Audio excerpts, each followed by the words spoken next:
Political లీడర్ల దాడులు గట్టిగానే నడుస్తున్నాయి. మొన్న కవిత మీద తప్పుగా మాట్లాడినందుకు తీన్మార్ మల్లన్న మీద దాడి చేశారు కదా జాగృతి కార్యకర్తలు.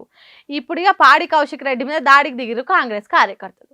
మరి ఏమిటికొచ్చిన పంచాయతీ అంటే శుక్రవారం నాడు బీఆర్ఎస్ భవన్లో పెట్టిన ప్రెస్ మీట్ల ఎమ్మెల్యే కౌశిక్ రెడ్డి ముఖ్యమంత్రి రేవంత్ రెడ్డి మీద ఫోన్ ట్యాపింగ్ గురించి మాట్లాడుకుంటా గట్టిగానే ఆర్చుకుండు కదా.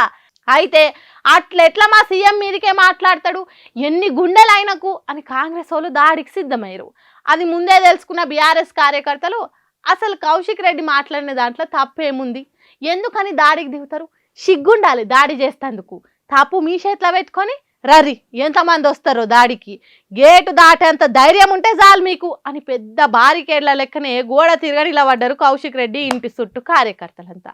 ఆయన ఎంబడి ఎమ్మెల్యేలు దాసోజు శ్రవణు, సంజయ్, క్యాడరు, అబ్బో మొత్తం బీఆర్ఎస్ సైన్యమే కదిలి పోలీసుల కంటే గట్టి బందోబస్తే ఇచ్చారు కౌశిక్ రెడ్డికి. అటు ఆ ముచ్చట తెలుసుకున్న కాంగ్రెస్ వాళ్ళు అంతమందిలో పోతే మన పని ఒక్క దెబ్బతోనే అవుట్ అనుకొని భయపడి వెనకకు మారిపోయారట.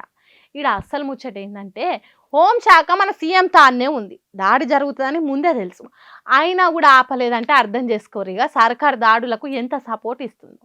ఆడ పబ్లిక్ ఇచ్చిన హామీలు అట్ట మీద పెట్టి ఇటు దాడులు అనుకుంటా కాలం గడుపుతారు. ఇసోంటి సర్కార్ని మనమే గెలిపించుకున్నందుకు తోట పెట్టుకున్నానికి తీట తప్పది అన్నట్టే అయిపోయాయి కదా కథ అని గుస్సాయితురట. పాలిటిక్స్కు అంచున నిత్తెగాని పెట్టే జనాలు.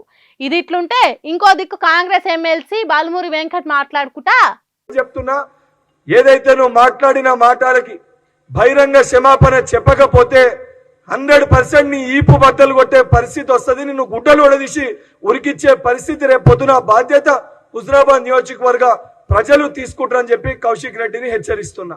కౌశిక్ రెడ్డి వెంటనే రేవంత్ రెడ్డికి క్షమాపణ చెప్పకపోతే బట్టలు ఇప్పి ఉరికిచ్చి కొడతామంటుండు.